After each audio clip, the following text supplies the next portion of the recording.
Hello, Identity 5 gamers. It is time to continue with the COA story today. I'm about to do Abyss rank in about 10 minutes, or at least, not really, I guess after I film this, so I'm a little nervous, but, wish me luck. Hopefully it won't go too badly. But, let's just jump right into our COA stuff here for the day. Before anything else, let's just go ahead and accept our match rewards here, which I think, yes, we do have a few more matches played by our team here. Let's see. Oh yeah, our team progress is looking pretty good here so far. I'm about to get 6 more of my matches done. Looking at the leaderboard as well for NAEU, it seems like things haven't really shifted too much here, but a lot of the top teams are expected to be where exactly they are. But let's take a look at our hideaway rooftop here for the day. Rooftop Rendezvous Day 5. Here we go. The plan to infiltrate the celebration. Getting close to the parade float. It's almost done. Yes, we've mapped the main roads and picked the best routes.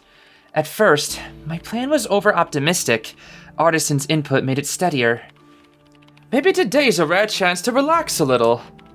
What do you think, Cuckoo? We haven't heard you play in ages. Has tonight's sunset inspired you? What's different about tonight's sunset? Let me think. Like the everyday scenery here in the Holy City. So calm it feels fake. It's too quiet here, isn't it? A bit lifeless. I've missed your music too. Those out-of-place songs. Maybe we can fix your zither, Cuckoo. It was destroyed in the tribunal. I'm truly sorry. We all are. Let's do it then. I can handle this. Okay. Oh, boop, boop, and boop. There we go. Simple enough. All right, now it's your turn to tighten the strings.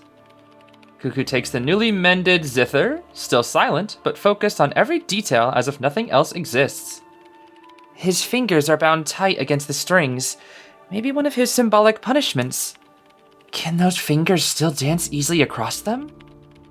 You were a brilliant luthier once. Seeing this brings it all back. I know you've always wanted to break free of your restraints by your own hand. At the top of this tower, we hear a saint praising a sinner.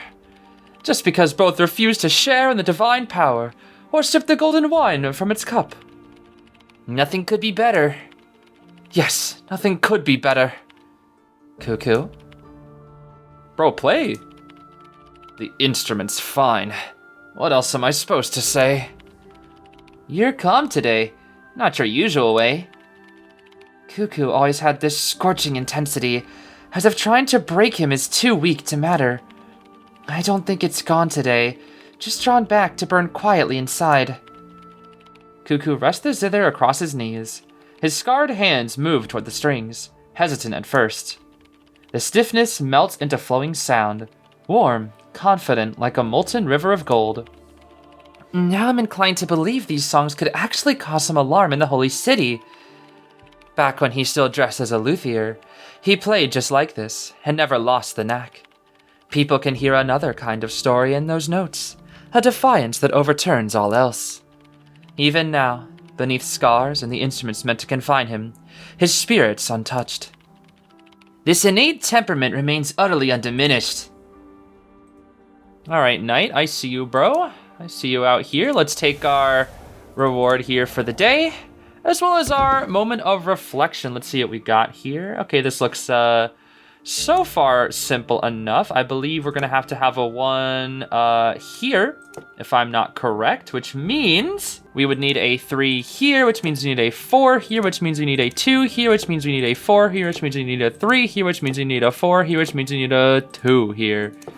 Beautiful. Yes, beautiful indeed. 6 hundo apples. Storybook Fragment 2. Alright, these are the aliens or whatever. Sisyphus and Troy finally found a human dwelling, a silvery white building embedded in the ruins. The 2 visitors from space changed it to the uniforms used by the humans in that building, picked a bench, sat side by side, and began carefully observing what humans did. Hurried people filled the corridors.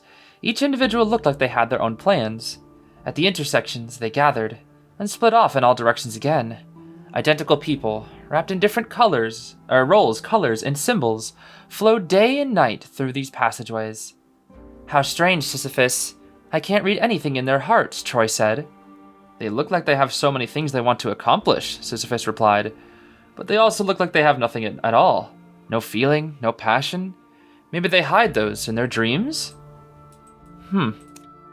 Alright then, I guess that was rather intriguing, though probably the least interesting memory fragment that we've got so far. Abyss Treasure's looking good. Again, we'll do some more polls later. But let's go to our Ripples of Hope here, and we'll do 5 more polls. Let's see what we got here. Doop-a-da-doop. Anything good? All right, more treasure. More treasures? Treasures, yes. 2 colored incense box. Incense crafted by merchant. The color of its contents changing with its intended effect. Each piece is small enough to carry on one's person. Its fragrance present day and night. Merchant's talent in perfuming is remarkable, and his incense truly has special properties. I feel its influence myself whenever we act together. The deep blue incense was a gift from him to Artisan. Its dark hue is an affectation, chosen simply because the recipient prefers cool colors. Its function is to calm the mind, to help the wearer sleep more soundly. Artisan's frayed mental state is a constant worry, but luckily, our group includes someone as attentive and warm as Merchant. Aww. Finn's just a nice guy, huh? Sometimes Artisan dozes at dusk, and we quietly watch his sleeping face. He looks almost gentle. I think perhaps the nightmares visit him less often now. Maybe I should ask Merchant for 1 or 2 of those little incense boxes for myself. As for the red incense he always wears, what does that one do? Merchant seems strangely dependent on these scents. From a purely aesthetic point of view, he also designs each incense piece in its own style. He throws himself completely into life, and the mood of our group is lighter for it. Alright, shoutouts Finn, bro. Shoutouts Finn. I wonder what is up with the red one, though. Maybe it's like... Oh, that's a lot of spyglass. What the heck? Maybe it's just something that helps him. Who knows? Black Rabbit Mask. Did we already get this? I don't know. A mask belonging to a street storyteller. A black rabbit with 3 eye sockets. I have indeed seen a performer wearing it. I have a bold suspicion. This storyteller may not be a native of this world, who seems deeply familiar with Earth's history, and even tells tales of the universe in outer space. Because I do not belong in this era, I recognize these fictions for what they truly are. At times, her movements are clumsy and naive, as if she isn't fully comfortable controlling her own body. How can someone be so learned and yet so utterly ignorant of basic social common sense? This is Ivy's, is it not? Yeah, this is Ivy's rabbit mask. Yeah, the B tier for Ivy, I see. When I announced my theory to the others with great excitement, Cleric patiently pointed out that the 3-eyed masks are nothing unusual here. Thanks to the transformations, people with changed number of eyes are everywhere. Cuckoo and Artisan nearly burst out laughing. I rarely see such expressions on their faces. Only Merchant greeted my guest with serious enthusiasm. Perhaps I should transcribe the science fiction stories in my head. Merchant might enjoy reading them. Well, how about that? Okay, let's do a few more. See what we got here. Hey, we got ourselves the logo, the graffiti itself for COA 9. How about that? Along with totem ornaments. All right. To this city, this is something pagan. An ornament from the same source as the ones I wear. Before I came here, I wandered for a long time. I found what little I could of this world's culture in scraps of ruin. This was a raw, powerful faith that believed nature teemed with many divinities, different tribes, each venerating their own gods. People called themselves sons and daughters of thunder, of storms, of the earth, distilling the forms of all things into bowed totems, collecting bones and teeth to craft elaborate, ostentatious jewelry to wear. I spent time studying this belief, not just to blend into this world, but because it fascinated me. I had never lived, or even imagined, a life so free and forceful. People dyed their clothes in vivid colors with natural pigments, and watched the world with a fervent, attentive eye, striving to move in rhythm with nature's laws. At my most troubled, I would grip the carved pieces I wear. I know what they mean. As I picture every force in nature, I remember, my own heart is not weak. Alright, journalist. I believe that. Let's go again here. We have 50 more spyglass. Okay, we just got 100 spyglass straight up to stay. That's pretty cool. Stump without rings. Alright then.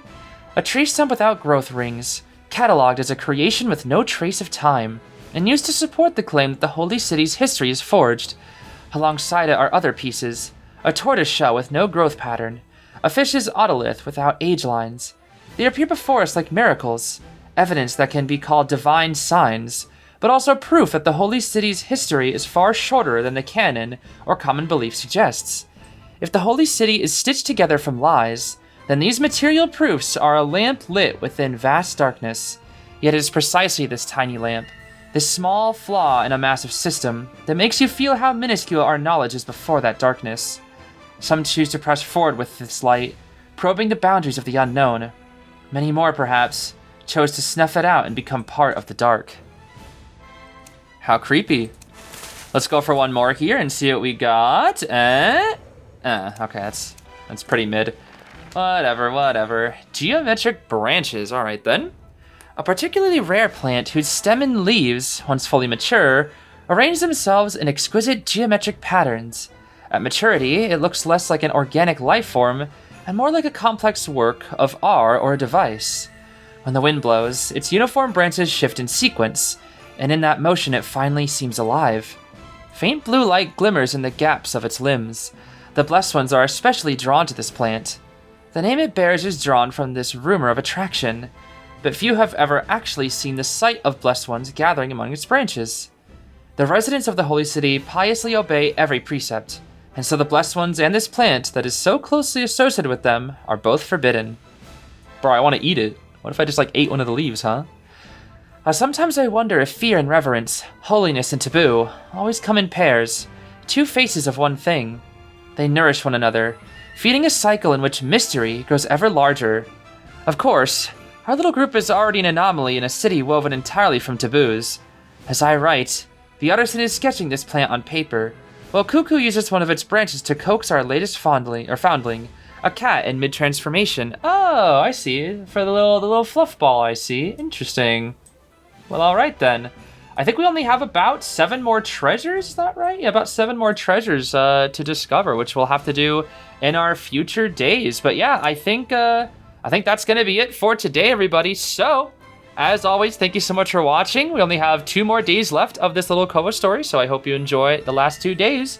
And I'll see you later. I hope you have a great rest of your day. Bye-bye.